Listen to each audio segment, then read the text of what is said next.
बिस्मिल्लाहिर्रहमानिर्रहीम। आज हम स्टार्ट करने जा रहे हैं limit of a function. Limit का जो टॉपिक है ये कैलकुलस में सबसे ज़्यादा इम्पोर्टेंट है। मतलब कैलकुलस में जितने भी आपने टॉपिक्स पढ़ने हैं उनकी जो बेस है वो लिमिट ही है, तो इसलिए लिमिट को समझना बड़ा ज़रूरी है। पहले आपको मैं कुछ मीनिंग समझाता हूँ, उसके बाद हम लिमिट पे चलते हैं। मतलब for example meaning of the phrase x approaches to zero. मैं सपोज एक नंबर लिखता हूँ 1,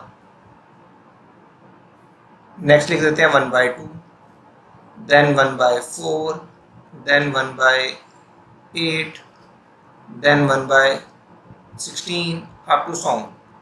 ये एक सीक्वेंस मैंने लिखी है। फर्स्ट वाला 1 है, देन 1/2। आप देखिए 1/2 की वैल्यू कितनी होती है?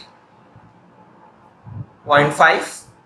सिमिलरली जो 1/4 होगा उसकी वैल्यू क्या आएगी? 0.25। And value of 1/8 is 0.125। देखिए ना, वैल्यू छोटी होती जा रही है। 0.5 से 0.25, 0.25 का फिर हाफ हो गया। इसी तरह जो 1/16 है उसकी वैल्यू क्या बन जाएगी? 0.0625। इस तरह आप चलते चले जाएं। अच्छा, इसकी nth टर्म क्या होगी? एक्चुअली ये फॉर्मूला इस पैटर्न से चल रहा है, 1/2 की पावर n।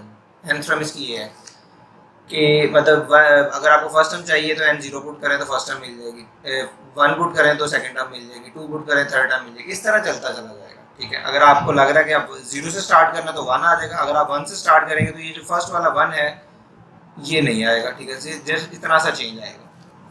तो इसकी जो जनरल टर्म है ये 1/2n है। तो आप बता सकते हैं अगर इस तरह चलते जाएं तो n की वैल्यू के लिए ये क्या आंसर देगा। अब एग्जैक्ट हमें नहीं पता, क्योंकि जब तक n की वैल्यू नहीं मिलेगी तो आप इसका एग्जैक्ट आंसर नहीं बता सकते। तो सपोज कर लेते हैं n बहुत बड़ा होगा। मतलब इधर केस में n1 था, इस केस में n2 था, इस केस में n3 था और इस केस में n4 था।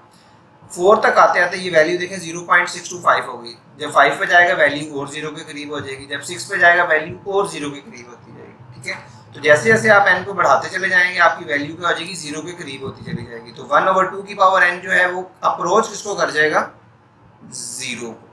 ठीक है, इसे कहते हैं x approaches to 0 when n approaches to infinity. जो एरो का मतलब है ये अप्रोचेस में यूज कर रहा हूँ। ठीक है, व्हेन जब ये पावर है इन्फिनिटी को अप्रोच करने का मतलब है बहुत बड़ी वैल्यू।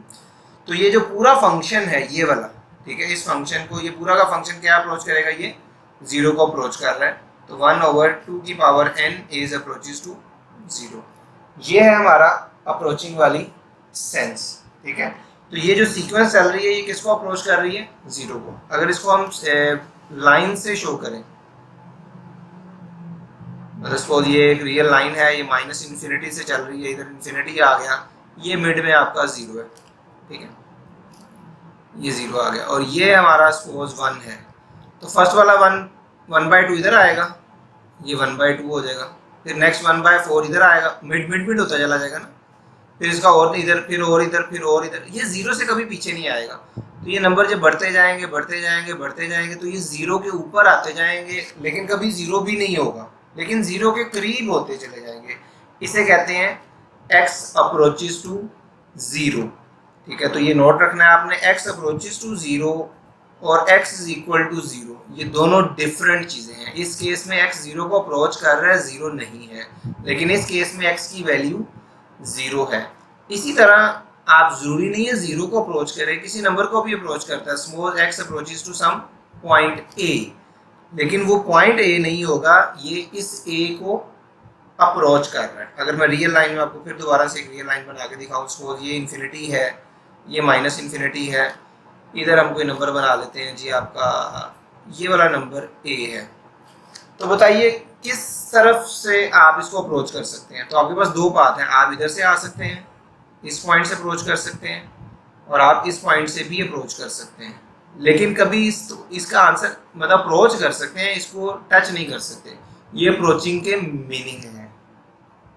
और इसी तरह जरूरी नहीं है सिर्फ x किसी पॉइंट को, x इन्फिनिटी को भी अप्रोच कर सकता है। x अप्रोचेस टू इन्फिनिटी, वो इन्फिनिटी ये वाली भी हो सकती है, वो इन्फिनिटी माइनस वाली भी हो सकती है। ठीक है, तो ये है हमारी अप्रोचिंग वैल्यू के मतलब हम किसी वैल्यू को अप्रोच कर रहे हैं।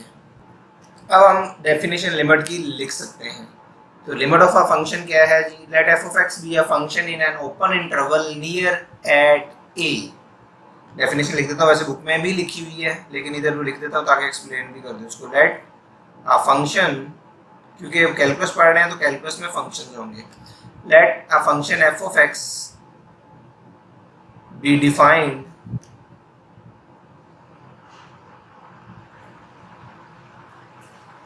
in an open interval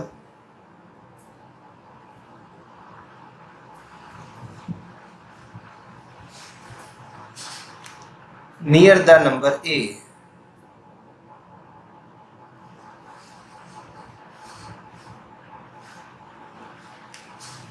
ठीक है, अब ये नियर ए है, ए नहीं है एग्जैक्ट, जिस तरह ये पॉइंट है ना, मतलब इसके इस इधर से आप देखें ना, ये वाला इंटरवल की बात हो रही है, इस वाले की। ठीक है, ए से प्रीवियस और मतलब लेफ्ट और राइट ए से जो वैल्यूज हैं ये उस वाले इंटरवल की बात कर रहा है।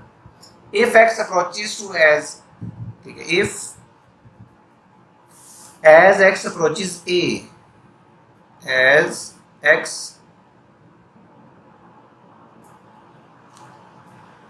अप्रोचेस पॉइंट ए, ठीक है, ये वाला, ये जो पॉइंट हम डिस्कस कर रहे हैं, from both left and right side,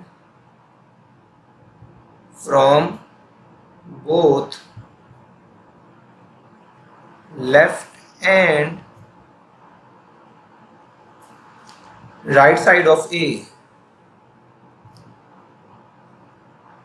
यही मैं अभी बता रहा था कि मतलब ए को अप्रोच करने के दो ही वे हैं, लेफ्ट से है और राइट से, इसके अलावा कोई भी नहीं है। दोनों वे से आपने लिमिट के लिए दोनों वे से चेक करना होता है।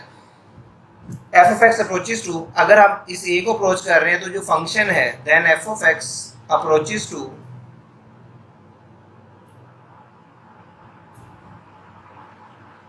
अ स्पेसिफिक नंबर, किसी एक स्पेसिफिक नंबर को अप्रोच करेगा, उसको सपोज कर लेते हैं एल, क्योंकि लिमिट एल से स्टार्ट होता है इसीलिए हमने एल से नोट किया हुआ है। Is called the limit of f of x.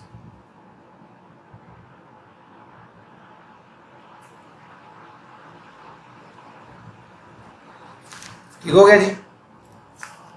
X approaches to a x approaches to a, ये भी साथ लिखना है।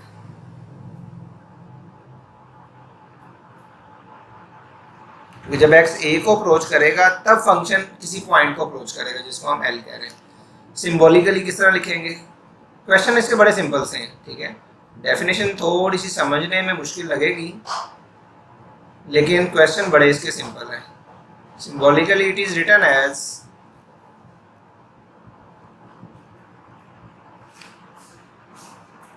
लिमिट, लिमिट के लिए हम LIM लिखते हैं, x approaches to a, function, जब आप फंक्शन की लिमिट किसी पॉइंट पे फाइंड करेंगे तो उसका आंसर हमें क्या मिलता है, l। ठीक है जी, तो ये देखें x approaches to a, limit x approaches to a f of x is l। जब आप किसी पॉइंट a को अप्रोच करेंगे तो जो फंक्शन की वैल्यू है वो भी किसी पॉइंट को अप्रोच करेगी, तो वो पॉइंट कौन सा होगा, वो पॉइंट l होगा। ठीक है, नेक्स्ट हम इसके डिस्कस कर लेते हैं थ्योरम्स। बड़े सिंपल से हैं थ्योरम्स के, इनको यूज़ कैसे करना है, आपने मतलब लिमिट वाले जो क्वेश्चंस हैं इनको सॉल्व कैसे करना है। तो ये छोटे छोटे थ्योरम्स हैं, वैसे हम इनको एक्सरसाइज में डायरेक्ट ही कर लिया करेंगे लेकिन फिर भी ये आपको आने चाहिए। फर्स्ट वाला जी आपका कि अगर कोई फंक्शन ऐड हो रहे हैं, limit x approaches to a f of x plus g of x, दो फंक्शन ऐड हो रहे हैं और दोनों पे लिमिट अप्लाई की गई, तो आपने क्या करना है, लिमिट को अलग अलग कर देना है। a पे लिमिट, f ऑफ x पे लिमिट अलग हो जाएगी और इसी तरह g ऑफ x पे भी लिमिट अलग हो जाएगी, x approaches to a g of x। ठीक है जी, तो हाँ ये ज़रूरी नहीं है प्लस में, आप इसको अगर सपोज इधर माइनस होगा तो आप माइनस वाले केस में भी ये काम कर सकते हैं। नेक्स्ट जो इसका रिजल्ट है, रिजल्ट नंबर 2, वो यही माइनस वाला ही है। ठीक है, मैंने प्लस माइनस का इकट्ठा लिख दिया। अब अगर कोई नंबर मल्टीप्लाई हो रहे हैं फंक्शन, ये तो प्लस माइनस हो रहे थे ना, इस तरह मल्टीप्लाई भी हो सकते हैं। Limit x approaches to a f of x and g of x, ठीक है। इस तरह अगर कोई नंबर फंक्शंस मल्टीप्लाई हो रहे हैं तो आप उस पर भी लिमिट क्या कर लेंगे, अलग अलग कर लेंगे। Limit x approaches to a f of x and limit x approaches to a g of x। वैसे जब हम इसका क्वेश्चन सॉल्व करेंगे तो आप देखेंगे कि ये actually value of the function की तरह का ही है, कोई मुश्किल कोई डिफरेंट नहीं है उससे, लेकिन कॉन्सेप्ट डिफरेंट है। 1.1 में जब हम वैल्यू पुट करते थे, मतलब अगर एफ ऑफ एक्स गिवन हो तो आपने 2 पुट करना हो तो आप उधर 2 रिप्लेस कर देते थे जितने जितने बैक से। तो इसका भी सेम ही प्रोसीजर है, लेकिन बैकएंड में जो कॉन्सेप्ट है इसका वो डिफरेंट है। वो वैल्यू ऑफ द फंक्शन हर मतलब वो जब आप जाएंगे ना मैक्सेज में तो आपको आइडिया ज़्यादा क्लियर हो जाएगा। तो अभी मैं फिर उसका कुछ नहीं बता रहा, अभी ऐसे ही हम डिस्कस कर रहे हैं। इसके रिजल्ट्स देख लेते हैं। अगर सपोज कोई नंबर मल्टीप्लाई हो रहा हो तो कांस्टेंट है, कांस्टेंट पे लिमिट का कोई इफेक्ट नहीं होता, वो बाहर चला जाएगा। सिर्फ फंक्शन पे लिमिट अप्लाई करनी है आपने। Limit x approaches to a f of x, ठीक है जी। तो इस तरह अगर डिवाइड हो रहे हो वो भी ऐसे ही है, तो डिवाइड वाला भी लिख लें। Limit x approaches to a f over g of x, तो क्या करना है, लिमिट अलग अलग कर दें। Limit x approaches to a f of x divided by limit x approaches to a g of x, ठीक है जी। तो सिंपल याद रखें कि लिमिट में आपने करना है फंक्शन मल्टीप्लाई हो रहे हो, डिवाइड हो रहे हो, प्लस हो या माइनस हो, आप सबके साथ लिमिट अलग करते चले जाएं। एक और भी रूल है, जो अगर कोई फंक्शन की पावर आ गई है तो पावर अगर कांस्टेंट है तो कांस्टेंट पे लिमिट नहीं लेंगे, आप सिंपल उस फंक्शन की लिमिट अप्लाई कर देंगे, ठीक है। तो लिमिट हमेशा वेरिएबल फंक्शन वेरिएबल की होगी, कांस्टेंट नंबर की लिमिट नहीं आएगी, ठीक है। तो इंशाल्लाह नेक्स्ट लेक्चर में हम कुछ इंपॉर्टेंट एग्जांपल्स हैं वो डिस्कस करेंगे। Thank you very much.